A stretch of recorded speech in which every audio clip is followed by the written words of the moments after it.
আজকে আমরা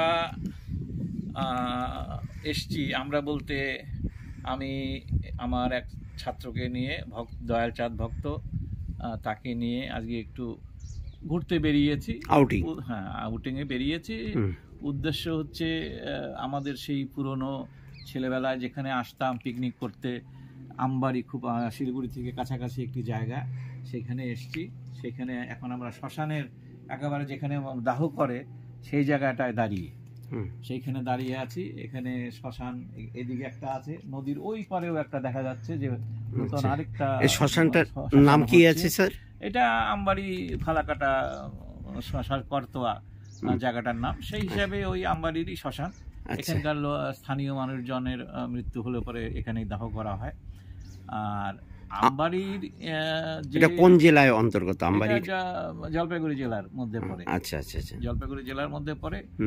জলপাইগুড়ি জেলার যখন বামফ্রন্ট সরকার ছিল তখন জলপাইগুড়ি জেলা সভাধিপতি ছিলেন আমার দাদু নৃপেন্দ্রনাথ দাস প্রয়াত, এবং আমার বাবা শিক্ষক সংগঠনের নেতা ছিলেন নারায়ণচন্দ্র দাস। তারা এখানে খুব পরিচিত, মানে সবাই চেনে আর কি, এক ডাকে। আচ্ছা, আমাদের নিজেদের বাড়ি ছিল। দেশ বিভাগের পর আমরা বেলাগাবাতে আসি।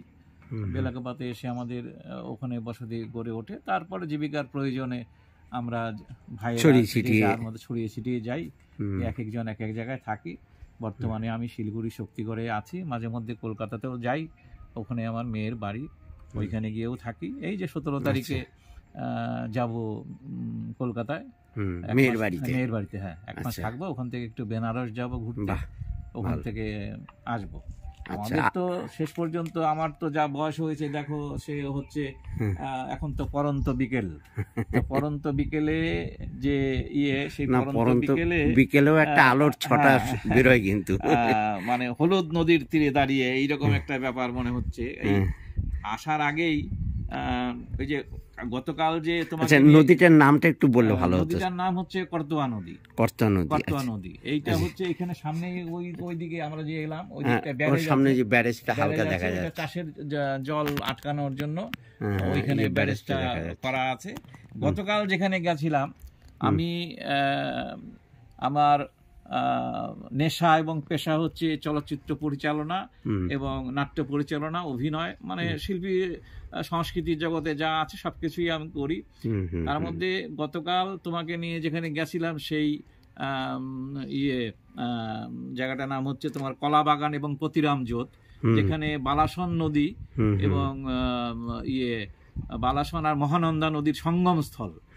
সেইখানে যখন তৃতীয় মহানন্দা সেতু গড়ে ওঠেনি, সেই সময় আজ থেকে বহু বছর আগে আমি একটা নদী চরের অবহেলিত মানুষ, ইংরেজিতে নেগলেক্টেড পিপল অফ অ্যালোভিয়ান ল্যান্ড নামে একটা তথ্যচিত্র তৈরি করেছিলাম।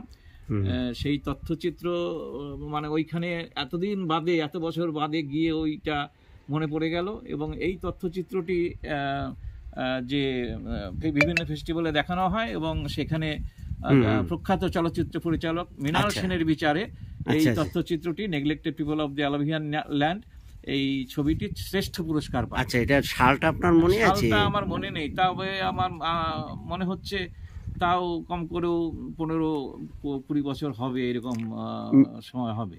মাননীয় মৃণাল সেনের মহাশয়ের হাত থেকে আপনি পুরস্কারটা? মৃণাল সেন এটা চিফ জাজ ছিলেন আর কি। আচ্ছা, ওনার বিচারে শ্রেষ্ঠ পুরস্কার পেয়েছিলাম আমি এই ছবিটাতে। যাই হোক, সেটা বড় কথা নয়। পুরস্কার পাওয়াটা পুরস্কার, মানুষের ভালোবাসাই, আমি মনে করি যে মানুষের ভালোবাসাই হচ্ছে শ্রেষ্ঠ পুরস্কার। যাই হোক, ওই নদীর চরে যখন দাঁড়িয়ে আমার, তুমি যে বললে চেনা নদীর চরে চেনা নদীর অচেনা আনন্দ, তো সেইটাই আমার মনের মধ্যে ক্লিক করে সকালবেলায় আমি বসে বসে একটা কবিতা লিখে ফেললাম।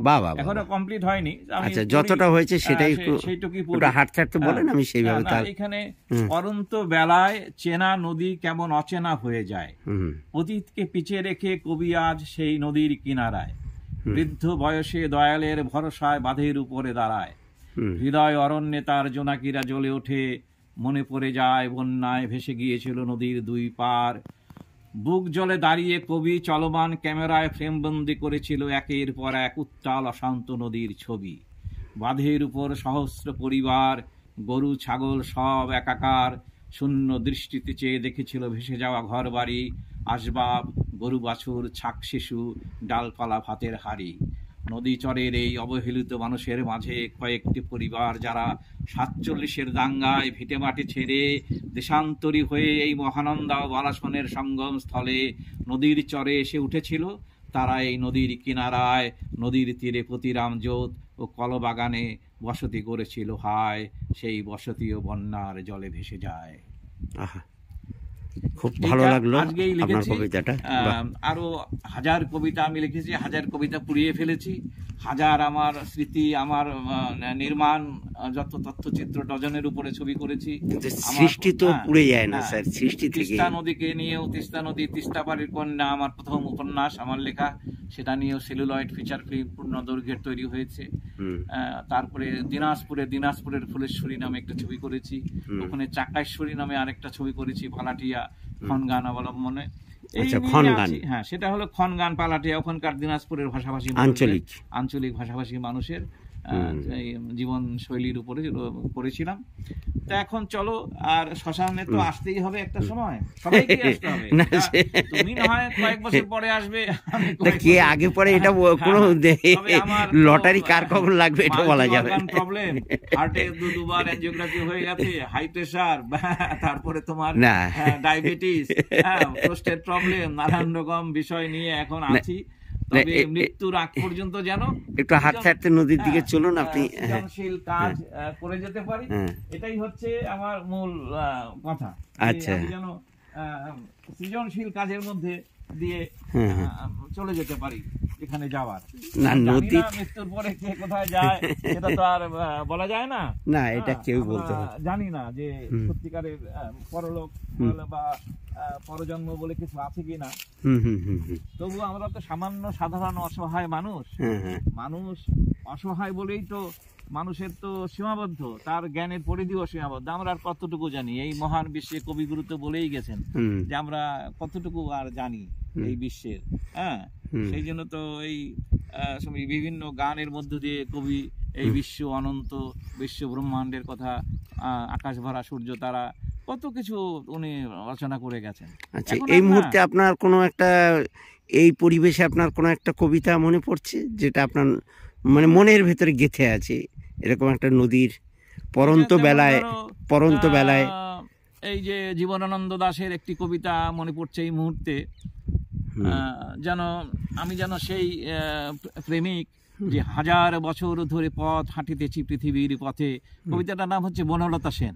আচ্ছা, জীবনানন্দ দাশের। 1000 বছর ধরে আমি পথ হাঁটিতেছি পৃথিবীর পথে, সিংহল সমুদ্র থেকে নিশীথের অন্ধকার মালয় সাগরে অনেক ঘুরেছি আমি, আরো দূর অন্ধকার বিদর্ভ নগরে আমি ক্লান্ত প্রাণ এক, চারিদিকে জীবনের সমুদ্র সফেন, আমারে দুদণ্ড শান্তি দিয়েছিল নাটোরের বনলতা সেন। চুল তার কবেকার অন্ধকার বিদিশার নিশা, মুক্তার শ্রাবস্তির কারুকার্য, অতি দূর সমুদ্রের পর হাল ভেঙে যে নাবিক হারায়েছে দিশা। সবুজ ঘাসের দেশ যখন সে চোখে দেখে দারুচিনি দ্বীপের ভিতর, তেমনই দেখেছি তারে অন্ধকারে। বলেছে সে, এতদিন কোথায় ছিলেন? পাখির নীড়ের মতো চোখ তুলে নাটোরের বনলতা সেন। সমস্ত দিনের শেষে শিশিরের শব্দের মতো সন্ধ্যা আসে, ডানার রৌদ্রের গন্ধ মুছে ফেলেছি, পৃথিবীর সব রং নিভে গেলে পাণ্ডুলিপি করে আয়োজন। তখন গল্পের তরে জোনাকির রং ঝিলমিল, সব পাখি ঘরে আসে, সব নদী ফুরায় জীবনের সব লেনদেন, থাকে শুধু অন্ধকার মুখোমুখি বসিবার বনলতা সেন। আচ্ছা, আমি খুব আনন্দিত এবং আমি নদীর কথা তুমি বললে, দেখো কবিতাটার শেষে সেই নদীই আছে। আচ্ছা।